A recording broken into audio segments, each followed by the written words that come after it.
I've done over 200 real estate deals on the island of Puerto Rico worth tens of millions of dollars. And in my experience, these are the 5 worst places to buy a house in 2026. Number 1, the mountains. Don't get me wrong, I like to visit the mountains. I love the mountains even. They're peaceful, beautiful, and cheap. But they're also a pain in the ass to renovate.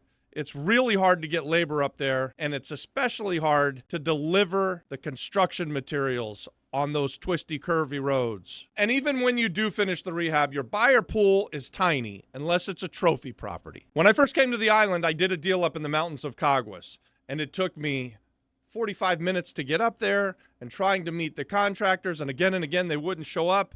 It had me pulling my hair out. It drove me crazy. And this is just one way when you're flipping up in the mountains that the mountains can slow you way down. So the nearest Home Depot is far away. Your crews don't show up on time. We were lucky. We had bought that property in Caguas up in the mountains at a very low valuation.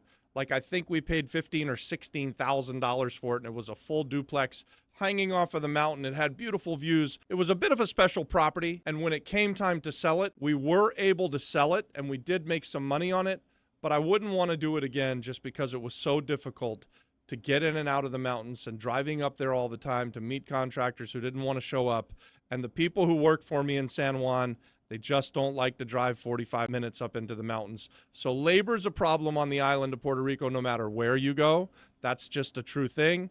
Delivering products to wherever you go, that can also be a challenge. But when you're on those twisty, curvy roads up there in the mountains of Puerto Rico, it gets hairy. So I try to stay away from the mountains, not to say that I would never do it. This is just letting you know the experiences that I've had. Not that I wouldn't do it, because if it's a spectacular deal, guys, you should know this about me. I'll buy anything. I'm just letting you know that the challenges, they get exacerbated. They're harder up in the mountains. Number 2, next to public housing. This one's tricky because we actually do like to buy properties next to public housing, but for long-term rental plays, not for flips. If I'm buying something right that's next to a public housing, or they call them a caserío on the island of Puerto Rico, I can renovate that property and make it nicer than what other people are living in, and I'm always going to be able to find a tenant. The trick is that I've got to be able to rent it out at that low rent or at the same kind of rents that the neighborhoods demand. I'm not going to renovate something super nice and expect that because I renovated it super nice that I'm going to get $1,000 a month when everybody else in the neighborhood's paying $600 a month. I'm renovating the house really, really nice, and I'm going to rent it for $600 a month. I'm just always going to have tenants who are anxious and wanting to be tenants of mine. But oftentimes, the people who watch our channel, you're wanting to invest in flips or you want to get that sweet appreciation. And for those plays, it's not so great. You're going to have limited amount of people who are going to want to buy a home in those areas, and it's certainly not going to appreciate at the same kind of speed that other places on the island will. I've had a couple of experiences with this. I'll tell you one recently that we did. A single-family home in Catano, right across the street was a caserío, and was just very hard to sell it on the back end. It was a very nice house, but your view was of the caserío. And even though it was a safe neighborhood and we did end up selling it and we did make some money, it took us a lot longer than we expected it to. So we bought that house for like $45,000 and we sold it for about $125,000. We thought we were maybe going to get a little bit more of a premium than that. It was a 4-bedroom, 2-bath house. It was really nice. We did an incredible renovation, but because of where it was just a little bit harder to find that person who wanted to live in that house. So we ended up selling it to an FHA buyer, and we did okay, but I'm just letting you know, took a little bit longer than we thought it should have. Now, I will tell you, I have another great example of, we own a 7-unit that's very, very near a caserío, and our 7-unit is one of our best performing rental properties that we have on the island right now. We've had it for about 5 years, and we bought these units pretty cheap because nobody else wanted to take a chance on it. They needed a ton of work. Guys, we're value add real estate investors, so we're never afraid of that. We fixed them up and we got them looking really good for the area, and then we rent them out for the same price that other people are paying to live in the houses in this neighborhood. So a 2-bedroom apartment there we're renting for like $650 a month. A 3-bedroom, 1-bath apartment in the same building We, I think, are renting for around $800 a month. And that's in line with what Section 8 renters are doing in this same neighborhood. And it always stays rented. We never have a problem when someone does move out. And so I really like it for this long-term rental play a lot more than I liked my experience doing it as a flip on the previous example. Number 3, flood zones. Now, this is one that a lot of people miss because we're on an island, and you would think that flood zones would really be kind of limited to right along the coastline. And we're going to talk about the coastline in a minute, but these flood zones happen coming off of the mountains, near rivers, and sometimes, like in San Juan, there are portions of town that just don't seem to drain very well. And so when it rains, they flood. And you have to be very careful about owning properties here because nobody really wants to buy it on the back end if you're doing it as a flip. So your buyer pool is going to be limited.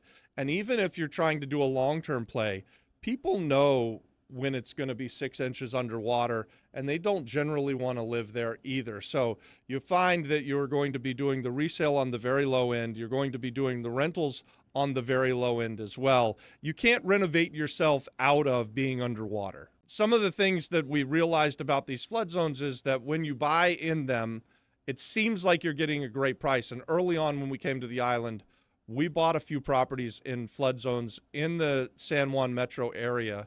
And we kind of knew that it was a flood zone, but we had just gone through this big storm. And so we had hoped that this was just like it had flooded because of the storm. Well, it flooded every time that it rained. I can remember we had 2 duplexes kind of not side by side, but street by street. So on one street we had one, and then the next street over we had another. And we bought them very, very cheap. Like bought full on 3-bedroom, 1-bath, 3-bedroom, 1-bath, top and bottom duplexes for like $25,000 a piece. And we fixed them up and they looked great. And we were going to flip them. We were going to sell them on the back end. And really it ended up being that we had to sell pretty cheap because nobody wanted to live there. What would happen is every time it would rain, the streets would flood. I mean, there would be 6 inches of water. I can remember one time being there as it was raining, and the water was coming up so fast. The cockroaches were coming out of the drains. It was quite a sight to see, and we realized then that we might have made a mistake. So we've stayed away from those areas ever since. And keep in mind, guys, if you're in a flood zone, it's going to be very difficult to get insurance. I may have already said that, but I want to repeat it because it's very important for those of you that want to do even a buy and hold investment. If you can't get insurance because it's in a bad flood zone, it's something that you need to know.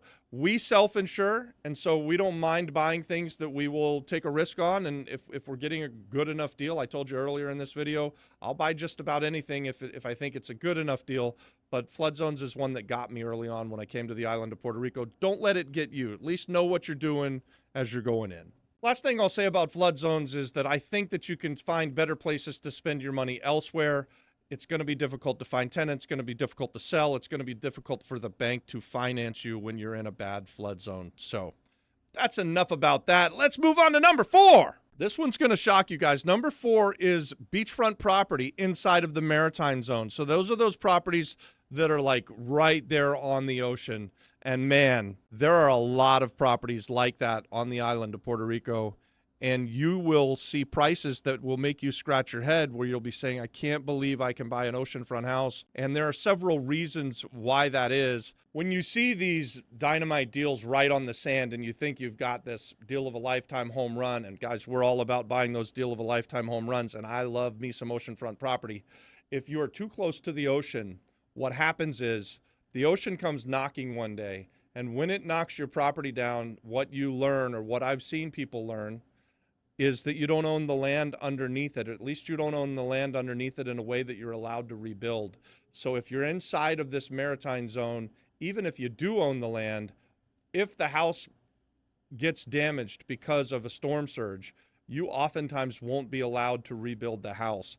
And so that's a big, big problem. And I've seen this happen to many, many people, locals and expats alike. Fortunately for me, I haven't experienced this one. I haven't been hurt by this one, so I don't have a real life example for you that's anything that I've ever done. But I can tell you that after Hurricane Maria, we've seen houses that were along the north coast and even out on the west coast that just kind of, the ocean came in, swallowed up the house and took portions of the house out to sea. And then these houses can never be rebuilt. And even if you could rebuild them, would you spend the money to rebuild them? Because keep in mind, you're not going to be able to finance it with a bank.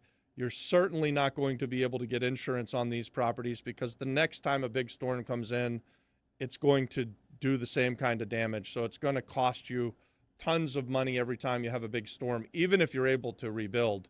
The last thing I'll say about buying properties on the sand or this close to the ocean is the beaches are for the people, or the beaches are for the public on the island of Puerto Rico. We've got over 3,000 beaches, and it's really important culturally that everyone has access to the beaches. So we've seen people who come in and they buy stuff that's close to the beach and they think, oh, that's my beach. And then they get themselves in trouble with the local population because they try to deny access to people. So don't be that guy. Don't do that. This isn't a fight that you want to have. And by the way, it's not one that you're going to win. This last one, number 5, one of my favorites, Gringo Land. Well, what the hell is Gringo Land, Robbie? I love that you asked that question. Gringo Land is those places like Dorado Beach East, or Condado maybe even could be considered Gringo Land, maybe to a lesser degree. Old San Juan, certainly Palmas del Mar, some of the country clubs out in Rio Grande. These are just areas where expats have gravitated to. It's areas that have strong HOAs, and they've got the golf courses,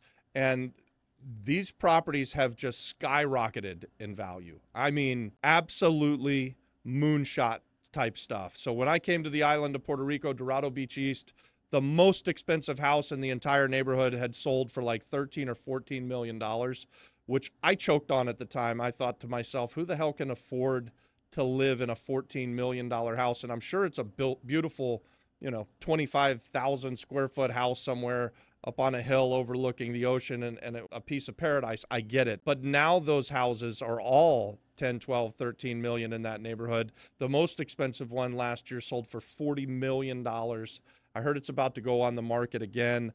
I don't expect that it's going to sell for more than $40 million. I expect actually that the person who bought it may sell it for less. I'm not exactly sure which house it is, and so I'm not trying to talk bad about Dorado Beach East. It's amazing. It's paradise. It's not my cup of tea. I don't like living in places where the HOA tells me that I have to keep my grass trimmed and they send me a letter for everything. And I'm not really a golfer, so I don't love the country club lifestyle. But that's not why I wouldn't invest there. The reason that I didn't invest and haven't and probably won't invest in those areas is that there's so much appreciation that's happened a very short period of time that I believe that there's more downside pressure than there is upside availability right now. So let's say it like this, guys. Remember this. Gringo Land is overpriced, overbuilt, and overregulated. Those are the key big things that I don't love about investing in those areas. Listen, Puerto Rico's full of opportunities, but you do need to know what to avoid. And I've made these mistakes so you don't have to. And if you want help finding a good deal, the ones I'm talking about are the ones with real upside potential and partnership potential. Consider joining our premium community called Apex. The link's in the description. In Apex, you're going to connect with people who are actually doing deals. You're going to get access to strategies that we use and that have worked for us time and again. And you're going to have access to capital and even projects that aren't showing up on Zillow. Drop a comment if you've ever done a deal in one of these 5 worst places to buy a house in Puerto Rico, or you've been pitched one, or maybe you've survived one and done pretty well with it. Let me know. And if you like this content, watch this next.